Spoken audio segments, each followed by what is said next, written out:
بسم اللہ الرحمن الرحیم۔ کپڑے سے جسم جھلکے تو نماز کا حکم۔ نماز پڑھنے کے لیے ایسا کپڑا پہننا فرض ہے جس سے اندر کا جسم نظر نہ آئے، جبکہ عموماً سفید کپڑوں میں اندر کا جسم جھلکتا ہوا نظر آتا ہے۔ کیا اس طرح نماز ہو جاتی ہے یا نہیں؟ نام نہیں لکھا انہوں نے۔ بھائی مرد کے لیے ناف سے لے کے گھٹنوں تک کا جو جسم کا حصہ ہے اس کو چھپانا فرض ہے۔ چھپانے کا مطلب ایسا کپڑا ہو جس سے یہ حصہ نظر نہ آ رہا ہو۔ اگر اتنے باریک کپڑے پہنے ہیں سفید یا کوئی بھی جس سے آپ کے یہ اسکن نظر آتی ہے تو پھر نماز نہیں ہوگی۔ اور خواتین کے لیے چہرے اور ہاتھ کے علاوہ باقی پوری باڈی کو نماز میں چھپانا ضروری ہے۔ اگر اتنا باریک دوپٹہ انہوں نے پہنا ہے کہ سر کے بال نظر آ رہے ہیں اس سے، تو اس دوپٹے کا کوئی فائدہ نہیں ہے۔ تو اس لیے اتنا ہو کہ وہ جھلکے نہیں۔ لیکن اس میں وہمی نہ بنے، کوئی بہت ہی غور سے اگر کوئی تیز لائٹ کر کے دیکھے تو وہ تو پھر جسم جھلکنے کا خطرہ ہوتا ہے۔ یہ نارمل کنڈیشن میں، نارمل حالت میں۔ اکاؤنٹنٹ کو سود کا حساب کرنا پڑ جائے تو جاب کا حکم۔ میں جس فیکٹری میں جاب کرتا ہوں وہاں کے مالک کبھی کبھار سود پر بھی پیسے لیتے ہیں اور مجھے اکاؤنٹنٹ کے طور پر اس کے واؤچر وغیرہ بنانے پڑتے ہیں یا بینک میں ڈپازٹ کروانے پڑتے ہیں۔ میں نے حدیث سنی تھی کہ لکھنے والا بھی اتنا ہی بڑا مجرم ہے، تو کیا یہ جاب میرے لیے جائز ہے یا ناجائز ہے؟ ثناء اللہ لاہور۔ دیکھیے آپ نے بالکل صحیح حدیث سنی ہے۔ نبی صلی اللہ علیہ وسلم نے فرمایا سود کی وجہ سے 4 افراد پر لعنت ہوتی ہے: سود لینے والا، دینے والا، لکھنے والا اور اس پر گواہ بننے والا۔ تو آپ ایکسکیوز کر لیں اپنے باس سے کہ سر یہ سودی لین دین میں نہیں لکھ سکتا۔ تو اصول تو یہی ہے۔ باقی آپ کی جو ارننگ ہے اس کے حلال و حرام ہونے کا تعلق اس سے ہے کہ آپ جو کام آپ کے ذمے ہے اس میں سودی لین دین لکھنے میں کتنا ٹائم آپ کا خرچ ہوتا ہے۔ تو جائز کھاتوں میں آپ کا ٹائم زیادہ لگ رہا ہے، سودی کھاتوں میں آپ کا ٹائم کم لگ رہا ہے، تو جتنا ریشو ہے اس دونوں قسم کی ایکٹیویٹیز کا اسی ریشو کے حساب سے آپ اپنی ارننگ میں سے صدقہ کر دیا کریں۔ مثلا آپ 2 گھنٹے کی جاب ہے فار ایگزامپل، اس میں آپ 30 منٹ جو ہے آپ نے سودی کھاتوں میں گزارنے پڑتے ہیں۔ آپ کو ایک اندازہ ہی ہو سکتا ہے، ظاہر ہے، تو اس کا مطلب ہے کہ 1/4 آپ کی ارننگ حرام ہے اور جو ہے وہ باقی ارننگ آپ کی جائز ہے۔ تو ارننگ کے جائز ناجائز ہونے کا اصول تو یہ ہے، جاب کا یہ ہے کہ آپ کے لیے یہ کام جس میں آپ کو سودی کھاتے لکھنے پڑ رہے ہیں یہ لکھنا آپ کے لیے بہرحال جائز نہیں ہے۔ گھر کے سودے سلف میں سے کچھ پیسے خود رکھ لینا۔ میں اپنے چچا سے پیسے لے کر کریانہ اور سبزی کا سامان لاتا تھا، میں ان سے جھوٹ بول کر کچھ پیسے رکھ لیتا تھا۔ اب وہ پیسے میرے پیسوں میں شامل ہو گئے ہیں اور صحیح پتہ ہی نہیں ہے کہ ان کے پیسے کتنے اور میرے کتنے، تو اب میں کیا کروں؟ کیا میں آدھے پیسے رکھ سکتا ہوں اور آدھے کسی غریب کو دے سکتا ہوں؟ میں نے توبہ کر لی ہے، اب میں ایسا نہیں کروں گا۔ عابد صاحب انڈیا سے۔ بھائی اللہ آپ کی توبہ قبول فرمائے۔ نبی صلی اللہ علیہ وسلم نے فرمایا التائب من الذنب کمن لا ذنب لہ، گناہ سے توبہ کرنے والا ایسا ہے جیسے اس نے گناہ کیا ہی نہ ہو۔ تو آخرت کے لحاظ سے تو بخشش، آپ نے جب توبہ کر لی انشاءاللہ بخشش ہو گئی، لیکن توبہ کی تکمیل میں یہ ہے کہ صاحب حق کو اس کا حق پہنچایا جائے۔ آپ ایک اندازہ لگائیں کہ چچا کے کتنے پیسے آپ نے پیے ہیں، معذرت کے ساتھ یعنی کھائے ہیں غلطی سے، تو جتنے پیسے آپ نے کھائے ہیں تو آپ ہدیے کے نام پہ چچا کو لوٹا دیں۔ یہ نہیں کہ چچا میں نے یہ چوری کی تھی تو یہ لے لیں، تو وہ پھر مسئلہ خراب ہو جائے گا، اعتماد چچا کا ہمیشہ کے لیے ختم ہو جائے گا۔ آپ کچھ بھی کر کے کسی بھی طریقے سے، چچا کی پینٹ کہیں لٹکی ہوئی ہے تو چچی سے پوچھیں کہ آپ جو چچا کی پینٹ سے پیسے نکالتی ہیں وہ کس طرح نکالتی ہیں۔ معذرت کے ساتھ ایک تو میرا دماغ پتہ نہیں کیوں اس طرف چلا جاتا ہے، کیونکہ آج کل خواتین جب میاں پینٹ لٹکاتے ہیں نا تو ان کی پتلونوں سے پیسے نکال لیتی ہیں۔ تو ان سے پوچھیں اگر کبھی آپ نے چچا کی پرمیشن سے پیسے نکالے ہیں تو کیسے نکالے ہیں، تو وہ جہاں بتائیں کہ وہاں پینٹ ہے تو چپکے سے جا کے اس میں پیسے ڈال دیں۔ آپ بہت سارے طریقے ہو سکتے ہیں، خلاصہ یہ ہے کہ آپ کو وہ رقم چچا کو لوٹانی پڑے گی۔ یہ نہ کہیں کہ میں نے چوری کی تھی، ہدیہ کر کے، گفٹ کر کے، پینٹ میں چپکے سے، دیکھیں چپکے سے پینٹ نکالنے کے طریقے تو بہت، پینٹ سے چپکے سے پیسے نکالنے کے طریقے تو بہت ہیں اور لوگ اس پر عمل کرتے ہیں، لوگوں کی پینٹوں سے پیسے نکلتے ہیں۔ بعض خواتین جو میرا بیان نہیں سن رہی، جو اس وقت میری یہ مسائل کا سیشن نہیں سن رہی، وہ بھی ایسا کر لیتی ہیں کہ میاں کی پینٹ سے پیسے چپکے سے نکال لیتی ہیں۔ تو جب چپکے سے پینٹ سے پیسے نکالنا ممکن ہے تو پینٹ میں پیسے ڈالنا کیوں ممکن نہیں؟ تو آپ کسی طرح سے بہانہ کر کے چچا کی پینٹ میں یا شلوار کی جیب میں یا قمیص کی جیب میں کسی طرح سے پیسے پہنچا دیں، بہت ثواب ملے گا انشاءاللہ آپ کو۔ نماز میں غیر نمازی کو قرآن سنا سکتے ہیں؟ ہمیں نماز میں قرآن سنانا ہے، ایک آدمی قرآن شریف لے کر بیٹھتا ہے اور دوسرا نماز میں بلند آواز سے قرآن پڑھ رہا ہے، تو کیا اس طرح سے نماز کی حالت میں کسی کو قرآن سنانا جائز ہے، جبکہ جو قرآن سن رہا ہے وہ نماز میں نہیں ہے؟ حافظ معاذ انڈیا سے، یہ جائز نہیں ہے۔ اتنی تک کی اجازت ہے کہ آپ اگر قرآن سن رہے ہیں، نماز میں آپ قرآن پڑھ رہے ہیں، وہ بیٹھ کے جہاں جہاں آپ غلطی کر رہے ہیں وہ نشان لگا دے، لیکن وہ لقمہ نہیں دے سکتا، جس کو فتح کہتے ہیں اصل میں۔ یعنی وہ آپ اگر نماز کی حالت میں آپ سے قرات کے دوران غلطی ہوئی تو ایسا نہیں ہو سکتا کہ وہ شخص جو نماز میں نہیں ہے آپ کو غلطی پر تنبیہ کرے اور آپ اپنی غلطی کی اصلاح کر لیں۔ اس صورت میں آپ کی نماز ٹوٹ جائے گی، کیونکہ نماز میں امام کو لقمہ دینے کا حق صرف انہی کو ہے جو اسی نماز میں امام کے ساتھ شریک ہیں، یعنی مقتدی۔ تبھی آپ نے تراویحوں میں دیکھا ہوگا جب بھی امام سے غلطی ہوتی ہے تو پیچھے مقتدیوں میں سے کوئی لقمہ دیتا ہے، ایسا نہیں کہ محلے میں کوئی بھی اٹھ کے آ کے امام کے کان میں سمجھایا کہ آپ نے یہ والی آیت غلط پڑھی ہے۔ تو اگر امام نے اس کی بیس پر سن کے آیت کو ٹھیک کیا تو وہ نماز فاسد ہو جائے گی اس سے، کیونکہ غیر شخص کے ساتھ نمازی کا کوئی ریلیشن نہیں ہوتا۔ تو اس لیے یا تو ایسا کریں کہ کوئی نماز میں تلاوت کر رہا ہو تو قرآن لے کے بیٹھ کے اس کی غلطیوں کا نشان لگا دیں، جب نماز ختم کرے بتا دیں بھائی یہ آیتیں آپ نے صحیح نہیں پڑھی، ان کو ریوائز کر لیں، یا یہ کہ اسی کے ساتھ نماز میں شریک ہو جائے۔ اس کے علاوہ کوئی آپشن آپ کے پاس نہیں ہے۔ عصر کی نماز شافعی وقت کے مطابق پڑھنا، اگر کوئی حنفی عصر کی نماز شافعی مسلک کے حساب سے جلدی پڑھ لیتا ہے تو یہ کیسا ہے، اور اگر اس کا معمول بنا لے تو کیا حکم ہے؟ محمد توفیق ممبئی سے۔ دیکھیے، شافعی وقت میں نماز جلدی پڑھی جاتی ہے جب ہر چیز کا سایہ ایک مثل ہوتا ہے۔ امام ابو حنیفہ کے نزدیک اس وقت ہے عصر جب ہر چیز کا سایہ دو مثل ہو جائے، دونوں کے پاس دلائل ہیں اور دونوں کے دلائل بہت ہی جاندار اور بہت ہی مضبوط ہیں۔ امام حنیفہ کے دلائل بھی بڑے مضبوط ہیں، بخاری مسلم کی احادیث ہیں، اور باقی ائمہ کے دلائل بھی مضبوط ہیں، ان کے پاس بھی بخاری مسلم کی احادیث ہیں۔ تو اس لیے، اور احناف میں فتویٰ امام ابو حنیفہ کے ہی قول پر ہے، اگرچہ اس میں صاحبین نے بھی امام حنیفہ سے اختلاف کیا ہے، تو بعض دفعہ امام صاحبین کے قول پہ فقہ حنفی میں فتویٰ ہوتا ہے، لیکن امام حنیفہ کے دلائل اور اس پہ صحابہ کا جو تعامل تھا اس کی بیس پہ فقہ حنفی میں امام حنیفہ کے قول پہ فتویٰ ہے، لیکن جمہور کے قول پر بھی عمل جائز ہے۔ تو معمول بنا لینا تو ٹھیک نہیں ہے، کیونکہ یہ قول بالکل کالعدم ہو جائے گا پھر، اور عصر کی نماز میں ویسے بھی تاخیر افضل ہے، اس کے الگ سے دلائل ہیں کیونکہ ابھی میں ڈیٹیل میں نہیں جا رہا، ابھی تو جس نے جتنا سوال پوچھا ہے میں اس کا جواب دے رہا ہوں۔ تو اس کی ایک دلیل میں دے دیتا ہوں۔ نبی صلی اللہ علیہ وسلم نے ارشاد فرمایا، میری اور پچھلی امتوں کی مثال اس مزدور کی سی ہے کہ ایک مزدور نے فجر سے لے کے ظہر تک کام کیا اور اجر ایک قرات ملا۔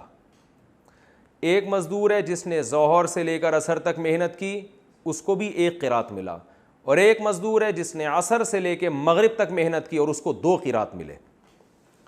تو فرمایا کہ عیسائی اور یہودیوں کی مثال ان مزدوروں کی سی ہے کہ جیسے ایک نے فجر سے ظہر تک اور ایک نے ظہر سے عصر تک، تو عمل زیادہ کیا اجر کم ملا۔ اور فرمایا میری امت کی مثال تیسرے مزدور کی سی ہے کہ عمل تھوڑا کیا اور اجر دگنا مل رہا ہے۔ تو یعنی اس امت کے نیک عمل کی ویلیو اللہ نے بڑھا دی ہے۔ تو اب دیکھیں یہ مثال جب ہی فٹ آئے گی جب ہم عصر کی نماز میں تاخیر کے قائل ہوں، کیونکہ اگر عصر کی نماز ہم جب شافعی وقت پہ پڑھتے ہیں تو پھر یہ مثال فٹ نہیں بیٹھتی، کیونکہ پھر ظہر اور عصر کا جو وقت ہے اور وہ اور عصر اور مغرب کا وقت تقریباً سیم ہو جائے گا۔ تو مثال تو وہ دی جاتی ہے نا جس میں یعنی نبی نے مثال اس بات کی دی ہے کہ ایک مزدور عمل زیادہ ٹائم کر رہا ہے اجر کم مل رہا ہے۔ تو زیادہ ٹائم جب ہی ہوگا جب جیسے فجر سے ظہر تک میں کافی وقفہ ہوتا ہے، تو اسی طرح ظہر اور عصر کے درمیان کا جو ڈسٹینس ہے، جو فاصلہ ہے، وہ زیادہ ہو اور عصر اور مغرب کے فاصلہ کم ہونا چاہیے، تب یہ مثال بخاری مسلم کی صحیح بیٹھے گی۔ تو عصر سے مغرب تک کا وقت کم مانا جائے تو یہ مثال فٹ بیٹھے گی۔ تو اس سے پتہ چلتا ہے کہ افضل بہرحال یہی ہے کہ عصر کی نماز میں تاخیر، البتہ اتنی تاخیر کہ مکروہ وقت شروع ہو جائے، اس سے بھی حدیث میں منع کیا گیا ہے تو اتنی تاخیر جائز نہیں ہے۔ تو اس سے تمام قسم کی حدیثوں میں تطبیق ہو جاتی ہے۔ خلاصہ کلام یہ نکلا کہ اگر کوئی حنفی جو ہے شافعی وقت کے مطابق عصر کی نماز پڑھتا ہے تو نماز بہرحال ہو جائے گی اس کی، کیونکہ جمہور کا یہی مذہب ہے اور صاحبین کا بھی یہ مذہب ہے، اور اس پر بھی بخاری مسلم کی صحیح حدیث موجود ہے۔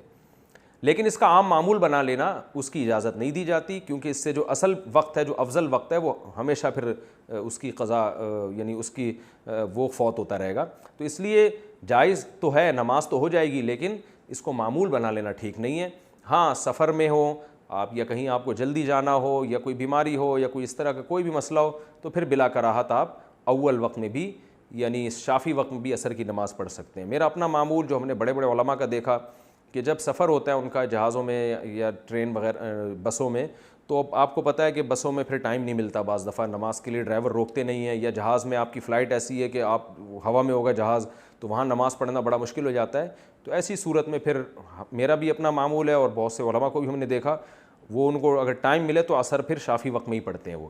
یا خواتین ہیں آپ کے ساتھ, بعد میں پتہ نہیں وضو کی جگہ ملے نہ ملے, کوئی پردے میں رہ کے نماز پڑھ سکتی ہوں نہیں پڑھ سکتی ہوں, بڑے مسائل ہوتے ہیں, تو ان کو بھی پھر سفر میں تو ہم اسی پر عمل کرتے ہیں کہ اول وقت میں ہی عصر کی نماز پڑھ لیتے ہیں.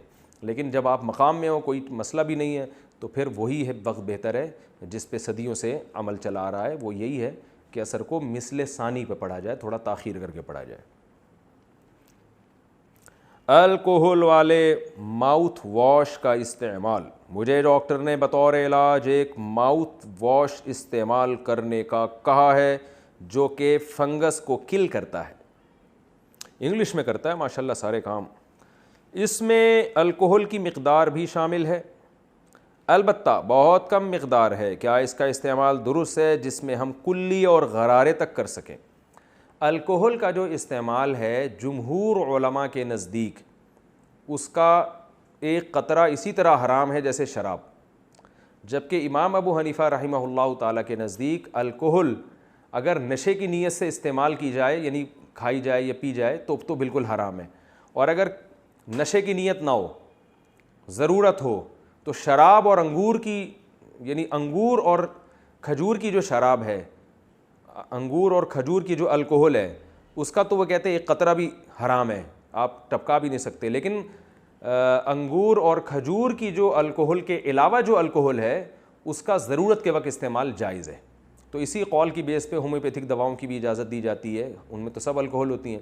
تو عام طور پہ جو مارکیٹ میں الکحل بک رہی ہے یا دواؤں میں ڈل رہی ہے وہ کھجور اور انگور کی نہیں ہوتی, لہذا ضرورت کے وقت اس کا استعمال جائز ہے, بلا ضرورت اس کا استعمال جائز نہیں ہے. جیسے کوئی الکحل کا استعمال کرتا ہے, کوئی ضرورت نہیں ہے اس کو بلا وجہ پینا شروع کر دے اور یہ کہے کہ نشہ آئے گا تو وہ تو بالکل ہی حرام ہے, نشے کے بغیر بھی پینا اس کے بھی جواز نہیں ہے. ہاں کوئی ضرورت ہو تو اگر آپ کو ڈاکٹر نے مشورہ دیا ہے مختلف قسم کی چیزیں کل ہو رہی ہیں اس سے تو ٹھیک ہے آپ پی سکتی ہیں. امام مہدی کا نزول کیسے ہوگا؟ محمد گلزار یو پی سے. امام مہدی علیہ السلام کے بارے میں کہا جاتا ہے کہ وہ نازل ہوں گے, کیا وہ بھی آسمان سے دنیا میں نازل ہوں گے یا عام لوگوں کی طرح پیدا ہوں گے؟ اس کے بارے میں وضاحت فرمائیں. بھائی نازل حضرت عیسیٰ علیہ السلام ہوں گے, امام مہدی پیدا ہوں گے, ٹھیک ہے نا, کیونکہ امام مہدی ابھی تک پیدا ہی نہیں ہوئے تو نازل کہاں سے ہوں گے؟ پہلے پیدا ہوگا. حضرت عیسیٰ علیہ السلام پیدا ہو چکے ہیں, اللہ نے آسمانوں پہ اٹھایا, قرب قیامت میں نازل ہوں گے دمشق میں. اور امام مہدی جو ہے حضرت عیسیٰ علیہ السلام سے پہلے ظاہر ہو چکے ہوں گے. ظاہر ہوں گے, ظاہر کا مطلب پیدا تو تھے لیکن لوگوں کو ملیں گے نہیں, پھر ایک وقت آئے گا لوگ ان کو تلاش کریں گے. تو اس کے بارے میں انشاءاللہ ایک بیان ریکارڈ کرواؤں گا پوری صحیح احادیث کے ساتھ کہ امام مہدی کی کیا علامتیں ہیں. فی الحال جو ہے نا آپ ایسا کریں کہ آپ اچھے اچھے کاموں میں مشغول رہیں, یہ عقیدہ رکھیں کہ ایک دن امام مہدی بھی آئیں گے اور حضرت عیسیٰ علیہ السلام بھی نازل ہوں گے اور پھر ان کی معیت میں جہاد ہوگا, لڑائی ہوگی, حضرت عیسیٰ علیہ السلام اس دنیا کو امن سے بھر دیں گے. یہ ہمارا عقیدہ ہے. غامدی صاحب اس کا انکار کرتے ہیں, اسی وجہ سے علماء کہتے ہیں کہ غامدی صاحب کے عقائد بہت سارے عقائد قرآن و سنت کے بالکل اگینسٹ ہے, کیونکہ قرآن میں بہت وضاحت سے اللہ نے حضرت عیسیٰ کا بیان کیا اور امام مہدی کے بارے میں صحیح احادیث میں بہت وضاحت سے بیان ہے. کراٹے میں ایک دوسرے کے سامنے جھکنے کا حکم. جس طرح کراٹے شروع ہونے سے پہلے یہ طے ہے کہ ایک دوسرے کے سامنے جھکتے ہیں, کیا اس طرح شرعاً جھکنا ٹھیک ہے یا نہیں؟ اسامہ وحید سیالکوٹ سے. ٹھیک نہیں ہے. آپ اگر کسی کراٹے سینٹر میں ایڈمیشن لیتے ہیں تو آپ وہاں کی مینجمنٹ کو بتائیں, ریکویسٹ کریں کہ بھائی ہم جو ہے کیا نام ہے ہمارے مذہب میں یہ جائز نہیں ہے, آپ پلیز ہمیں پرمیشن دیں, ہم نہیں جھکیں گے, ٹھیک ہے نا. کوئی اور خدمت ہم سے لے لیں, جھاڑو لگوا لیں آپ کراٹے سینٹر کی ہم سے, ٹھیک ہے نا, برتن دھلوا لیں, کچھ بھی کر لیں گے. ہمارے مذہب میں اللہ کے علاوہ کسی اور کے سامنے جھکنا جائز نہیں ہے. جمعہ مبارک کہنا کیسا ہے؟ کیا جمعہ مبارک کہنا بدعت ہے؟ اسامہ وحید سیالکوٹ سے. یہ بدعت ہی لگتی ہے ہمیں, بدعت تو اس لیے نہیں کہیں گے کہ یہ کوئی سنت سمجھ کے تو کہہ نہیں رہے ہوتے، لیکن ایک ایسی فضول سی رسم شروع ہو گئی ہے جس کا نہ کوئی اسلاف سے ثبوت ملتا ہے، تو سیدھے طریقے سے جیسے اب تک چلتے آئے ہیں ایسے ہی چلتے رہیں، یہ نہ کہا کریں۔ جمعہ کے دن کی قبولیت کی گھڑی، جمعہ میں ایک ایسی گھڑی ہوتی ہے کہ اس وقت جو دعا مانگی جائے وہ قبول ہوتی ہے، وہ کون سی گھڑی ہوتی ہے اس کے بارے میں رہنمائی فرمائیں۔ محمد نسیم یو پی سے، علماء کے مختلف اقوال ہیں اس کے بارے میں کہ وہ کون سی گھڑی ہے۔ بعض علماء نے کہا 2 خطبوں کے درمیان کا 2 وقت ہے، اس میں دل میں دعا مانگی جائے، تو راجح قول جو ہماری نظر میں ہے وہ عصر کے بعد کا وقت ہے، لیکن بہرحال اس میں علماء کے اقوال ہیں، تو عصر کے بعد کر لیں تو بہت اچھی بات ہے۔ رسول اللہ صلی اللہ علیہ وسلم کیا سلام کا جواب دیتے ہیں؟ آپ نے ایک بیان میں فرمایا تھا کہ ہم جب سلام کرتے ہیں تو رسول اللہ صلی اللہ علیہ وسلم سنتے ہیں، اگر ہم پاکستان سے سلام بھیجیں تو کیا آپ صلی اللہ علیہ وسلم اسے سنیں گے اور جواب دیں گے یا نہیں؟ سلیم خان کے پی کے سے۔ دیکھیں صحیح حدیث ہے کہ آپ صلی اللہ علیہ وسلم نے فرمایا جو دور سے مجھ پہ سلام پڑھتا ہے تو فرشتے اس کا سلام مجھ تک پہنچاتے ہیں، اور یہ سب ظاہر ہے برزخ کی چیزیں ہیں، اس کو ہم اس دنیا میں پر قیاس نہیں کر سکتے۔ آپ کہہ سکتے ہیں کروڑوں لوگ سلام پہنچا رہے ہیں، تو بھائی وہاں وقت کی جو یونٹ ہے نا وہ یہ نہیں ہے جو یہاں پر ہے۔ تو آپ صلی اللہ علیہ وسلم سلام کا جواب دیتے ہیں، جب آپ کی قبر پہ کھڑے ہو کر سلام پڑھا جائے تو وہیں سنتے ہیں، وہیں جواب دیتے ہیں، اور جب دور سے سلام پڑھا جائے تو فرشتے پہنچاتے ہیں اور آپ صلی اللہ علیہ وسلم اس کا جواب دیتے ہیں۔ قبر میں رسول اللہ صلی اللہ علیہ وسلم کی حیات، اگر ہم رسول اللہ صلی اللہ علیہ وسلم کے روضہ پر جاتے ہیں اور سلام کرتے ہیں اور رسول اللہ صلی اللہ علیہ وسلم جواب دیتے ہیں، کیا یہ عقیدہ رکھنا شرک میں نہیں آتا؟ کیونکہ سنتا دیکھتا تو اللہ ہی ہے۔ نبی صلی اللہ علیہ وسلم کو کیسے پتہ چلتا ہے کہ کوئی قبر پر آ گیا ہے اور سلام کر رہا ہے؟ اس کی تفصیلات سے آگاہ فرما دیں۔ بھائی خود نہیں پتہ چلتا، اللہ بتا دیتے ہیں آپ کو، تو اللہ آپ کو سنوا دیتے ہیں۔ شرک تو جب ہوتا کہ ہم کہتے ہیں نبی صلی اللہ علیہ وسلم یہ کام خود اپنے اختیار سے کر رہے ہیں، جو جیسے نبی نے چاند کے 2 ٹکڑے کیے تو نبی نے تھوڑی کیے ہیں، اصل میں تو اللہ نے کیے ہیں 2 ٹکڑے۔ تو اللہ قبر میں آپ کو براہ راست سلام سنا بھی دیتا ہے اور اپنے نبی کو بتا بھی دیتا ہے کہ کوئی سلام پیش کر رہا ہے آپ پر، تو اللہ کی قدرت ہے۔ یہ معجزہ نبی کی قدرت نہیں ہوتی، اللہ کی قدرت ہوتی ہے۔ اسی طرح کرامت بھی ولی اللہ کی طاقت نہیں ہوتی، اللہ کی طاقت ہوتی ہے۔ ہاں اختیارات دے دینا کسی کو مستقل طور پر کہ وہ اسباب سے ہٹ کے کام کا اس کو رائٹ مل جائے، اختیارات مل جائیں، ایسا نہیں ہوتا۔ ہر دفعہ جب بھی کوئی اچھمبے کا کام ہوگا، معجزہ ہوگا، اس میں اللہ کی مرضی سے ہوگا۔ اللہ تعالیٰ کسی کو اختیارات نہیں دے دیتے کہ اب آپ جیسے حضرت عیسیٰ علیہ السلام جب مردوں کو زندہ کرتے تھے تو مردوں کو زندہ کرنے کی اتھارٹی نہیں دے دی تھی اللہ نے، بلکہ جب بھی حضرت عیسیٰ علیہ السلام قم باذن اللہ کہتے نا کہ مردے کو کہتے کھڑا ہو جا، تو وہ اللہ کے ارادے سے اس وقت کھڑا ہو جاتا تھا، اختیارات نہیں تھی۔ جیسے موسیٰ علیہ السلام لاٹھی کو پھینکتے تو سانپ بن جاتی، لیکن یہ نہیں کہ اختیار دے دیا جب آپ پھینکیں گے سانپ بنے گی، ایسا اختیار اللہ نے کسی کو نہیں دیا۔ یہی وجہ ہے کہ حضرت موسیٰ علیہ السلام ہر دفعہ وہ لاٹھی پھینکنے سے پہلے اللہ سے پوچھتے تھے اور اللہ بتاتے تھے اور اللہ کے حکم کا انتظار کرتے تھے، کیونکہ اللہ کے ہاتھ میں تھا اس کو سانپ بنانا، حضرت موسیٰ کے ہاتھ میں نہیں تھا۔ تو یہ جو آپ صلی اللہ علیہ وسلم قبر میں بنفس نفیس سنتے ہیں، یہ آپ کی طاقت نہیں ہے، یہ اللہ کی طاقت ہے کہ اپنے حبیب کو اللہ سلام بنفس نفیس سنوا دیتا ہے، اور جو ہے آپ کروڑوں لوگوں کے سلام کا جواب دے دیتے ہیں۔ تو یہ اللہ کی طاقت ہے، یہ نبی کی طاقت نہیں ہے۔ سرکاری خرچے پہ حج ادا ہو جاتا ہے؟ میں ایک ڈاکٹر اور سرکاری نوکری میں ہوں، سرکار ہمیں یہ آپشن دیتی ہے کہ ہم حج ڈیوٹی پر جائیں۔ اس کا مقصد یہ ہوتا ہے کہ اگر حاجیوں کو کوئی ضرورت پڑے تو ہم ان کی دیکھ بھال کر سکیں۔ اس میں آنے جانے اور وہاں رہنے کا سارا خرچہ سرکار اٹھاتی ہے۔ میں نے ابھی تک حج نہیں کیا، اگر میں ایسی ڈیوٹی پر جا کر حج کر لوں تو کیا اس طرح حج ادا ہو جائے گا؟ محمد علی انڈیا سے، جی ہاں جناب، ایک تیر سے 2 شکار ہو جائیں گے، حج بھی ادا ہو جائے گا، حاجیوں کی خدمت بھی ہو جائے گی، اور گورنمنٹ کا تھوڑا سا کسی اچھے کام میں خرچہ بھی ہو جائے گا، ٹھیک ہے نا؟ تو کوئی حرج نہیں ہے اس میں۔ قیامت میں جانوروں کا بھی حساب ہوگا؟ کیا قیامت والے دن میدان حشر میں ساری مخلوقات اپنا اپنا حساب دیں گی؟ کیا جانوروں کا بھی حساب و کتاب ہوگا یا صرف انسانوں کا ہوگا؟ اصل حساب تو صرف انسانوں کا اور جنات کا ہوگا، جانوروں کا نہیں ہوگا، لیکن اتنا حساب حدیث میں آتا ہے جانور کا ہوگا کہ ایک جانور نے اپنی ہی جنس کے دوسرے جانور پہ اگر ظلم کیا ہوگا، جو کہ ہمارے لحاظ سے ظلم ہے، وہ جانور کے لحاظ سے نہیں ہے۔ جیسے حدیث میں آتا ہے، مسلم کی حدیث ہے، سینگ والی بکری نے بغیر سینگ والی بکری کو مارا تو اللہ اسے کہیں گے کہ اس کو سینگ لگا کے کہیں گے تو اپنا بدلہ لے لے۔ تو علماء کہتے ہیں یہ صرف اللہ تعالیٰ یہ بتانے کے لیے کہ آج جب ان چیزوں سے حساب لیا جا رہا ہے تو انسان کس کھیت کی مولی ہے۔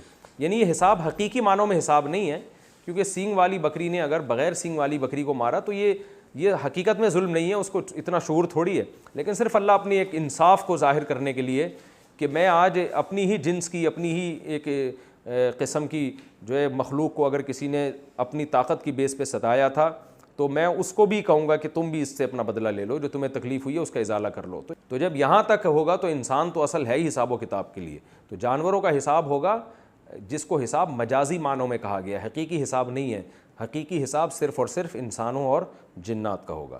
اللہ تعالیٰ سمجھنے کی عمل